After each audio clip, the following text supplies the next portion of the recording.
In 1985, there was an episode of G.I. Joe entitled Cold Slither, where Cobra Commander, Baroness, and Destro hatched a plan to brainwash the youth of America using rock and roll music. How can I grade these papers with that awful music going on? They hired a group of mercenaries to be the face of the band, and they recorded a hit song and music video with subliminal messages in it, and it was a resounding success. We're in the top 20 with a bullet in just 3 days. All of this was a ploy to hold the rock and roll loving youth hostage for A sum of $100 billion. Obviously, this is a ridiculous, over-the-top, super complicated way of getting $100 billion. Like everybody knows, if you want to make $100 billion, you don't start an evil criminal organization. You start a nationwide retailer that sells products very cheaply and pays their employees so little that they have to rely on government benefits to survive, and then you regularly steal those employees' wages on top of that. Like, come on, Cobra, are you even trying? By the way, I learned 2 other things from this episode of G.I. Joe, and I absolutely have to share them with you. All of your men applied for unemployment benefits. Apparently, people that work for Cobra are W-2 employees. Also this. How much you say we're getting paid for this? $5 an hour? $5 whole dollars? And all we've got to do is mouth the lyric? So yeah, not only was Cobra paying taxes and apparently paying into the state's unemployment fund, but they were also paying people a competitive wage that was above the minimum.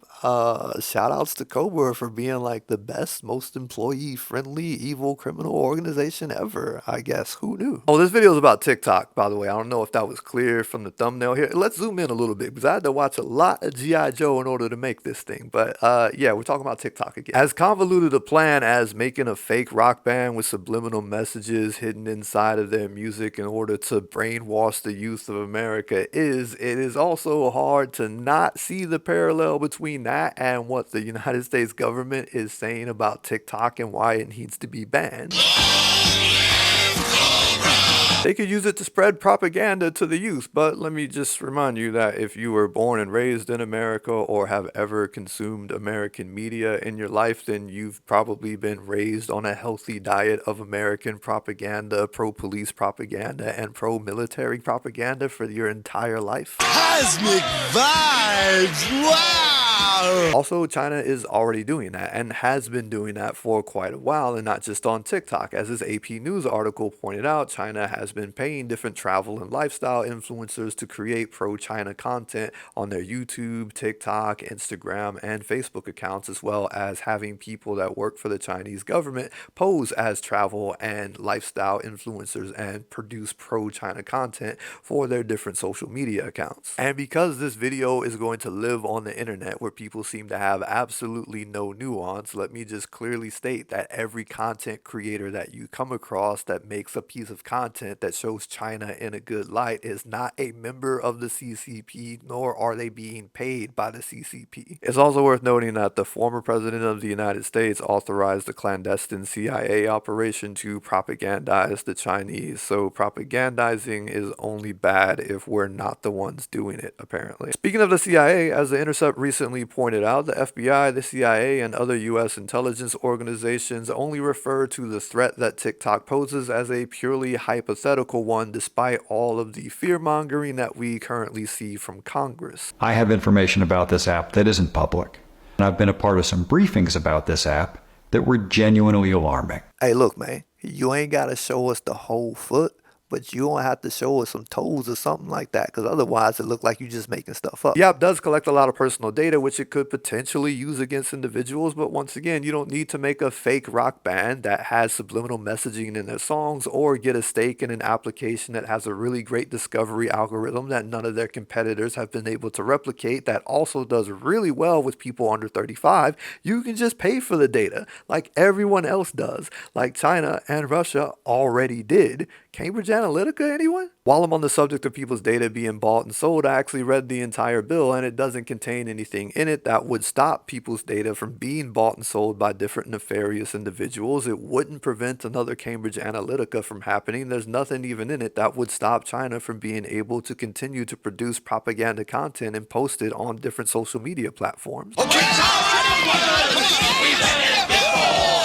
Something that would protect your data, at least from foreign adversaries, would be the executive order that Biden just signed last month, which stops people from being able to sell your data to China, Russia, Iran, and anyone else that the United States deems a foreign adversary. However, that doesn't actually solve the problem of people's data being collected and used for nefarious purposes. A much better solution, which would not only solve the potential issues with TikTok, but also actually protect people's data, would be to pass a data privacy bill that would severely limit the scope of what type of data these companies could collect on people, but also make it very easy for consumers to opt out of their data being sold to different companies, as well as make it ridiculously easy for people to scrub their data from the internet completely, similar to what they have in the European Union. Is that something that's likely to pass in the United States, where both major political parties are beholden to capital first and their constituents are a distant second?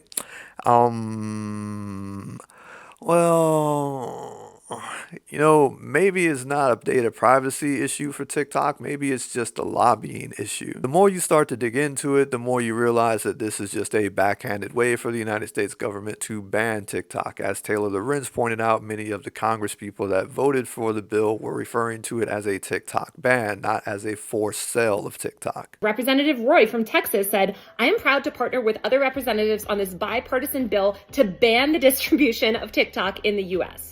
Representative Elise Stefanik said that, "I am proud to join Chairman Mike Gallagher in introducing the Protecting Americans from Foreign Adversary Controlled Applications Act to finally ban TikTok in the United States." Representative Bob Latta says, "I am proud to help lead the bipartisan act which will ban TikTok from the United States." They essentially know that it can't be sold, or at least cannot be easily sold. As PolitiFact pointed out, 60% of ByteDance is owned by global investors, another 20% is owned by the co-founders, and another 20% is owned by the employees of ByteDance. The Chinese government owns a 1% stake in the company, referred to as the golden share, and while that does not give them the ability to control the company, it does give them the ability to block the sale of it, which, as I mentioned in my last video, giving up 1 billion monthly active users to someone that only represents 10% of that user base would be an incredibly bad business decision. Do you know where your children are tonight? So why is it that Congress suddenly has an axe to grind with TikTok? Well, you could speculate that in a country controlled by capital, the kids finding out a way to make that monster bleed might have a little something to do with it. There was a lot of speculation that they were pushing pro-Palestine content, which was swiftly debunked, and they did not follow Meta's lead of not recommending political content. And I've seen members of my family killed over the last 3 weeks. I just don't know how many more have to die before you're going to call for a ceasefire. I care about Jewish people. As a rabbi, I need you to call for a ceasefire right now. I think my video just got demonetized. Hold up. Support me on Patreon if you can. Obviously, I don't want TikTok to be banned, which is not to say that I love the application or that I don't have any issues with the application, because let us not forget the glitch that caused the Black Lives Matter hashtag and the George Floyd hashtag to be banned during the George Floyd protest in 2020. Let us not forget this little study by Olivia Little and Abby Richards that shows that TikTok's algorithm was taking people with a transphobia problem and turning it into a far-right extremist problem. It's got a lot of issues with conspiracy theories being spread in general, as well as big gaping issues with racism and Islamophobia and anti-Semitism. Despite that, it has also managed to help a lot of people, many people from marginalized communities whose voices often go unheard. I wouldn't know nearly as much about the different indigenous communities in the United States and Canada and what their struggles are, like the fact that they have to pay ridiculously exorbitant prices for groceries if it wasn't for this app. It's given me insight into different communities and people who lead vastly different lives from mine. It helped platform people like Bisan and Motaz, who are two of the many different journalists in Gaza who have been our eyes and ears showing us what has been happening over there. In a time where a lot of people seem to be more and more isolated, it's given us community where we can all share our experiences about what's happening in the world, as well as organize and try to help be the change that we would like to see in the world. And yeah, part of me wishes I never made an account on that thing, but I know that I am a better person today from all of the experiences that I had on that stupid little app. And it kind of angers me seeing a bill like that completely fly through Congress when something that has a ridiculous amount of support nationwide from people on both sides of the political aisle, like getting rid of daylight savings time, stalls anytime somebody tries to get that bill passed in Congress. Like, come on, y'all tried to backhandedly ban TikTok and it went through this quickly? TikTok. TikTok. This is degrading.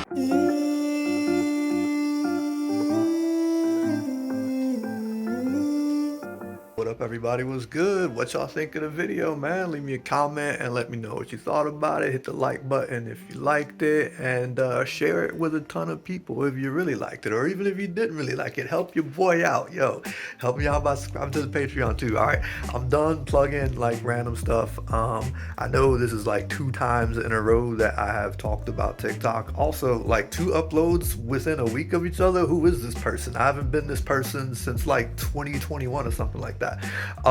But yeah, it was a super fun video for me to make, discussing all of this stuff all over again. Like I said, I'm gonna try to be a lot more active here because I know I let this account just kind of wallow. But yeah, I really do thank y'all for sticking with me, and be on the lookout for some more content as I try to get some of these ideas out of my head and onto your screen. Ciao. The only union they should be concerned with is the one between their heads and their shoulders. By the way, I do not at all condone Cobra Commander's stance on unions. Unions are great. We are pro-union here. Go union, unionize all the things.